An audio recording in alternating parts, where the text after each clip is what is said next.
ఎంత అదృష్టమయ్యా నీకు. దేవతల్లో కలిసిపోతారయ్యా మీ ఇల్లు, మీ వంశం 7 తరాలు కలిసిపోతుంది ఒక్కడు భగవద్గీత చెప్తే.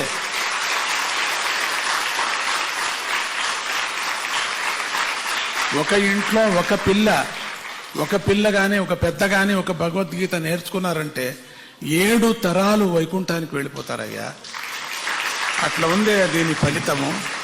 అంత ఈజీ ఈ పుస్తకంలో ఉండేటువంటిది. ఈ భగవద్గీతకు ఉండే మహిమ అపారమయ్యా. నేను చెప్పలేనయ్యా దీని సంగతి.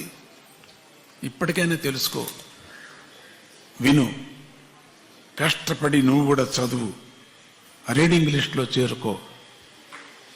తప్పో రైటో చదువు, వచ్చేస్తుంది, వస్తుందయ్యా. పరమాత్ముడు చెప్పిన వాక్యమయ్యా. మనుషులు చెప్పింటే రాదు, పరమాత్ముడే చెప్పింది కాబట్టి వచ్చేస్తుంది. చాలా మందికి వచ్చింది. అట్లా ఆ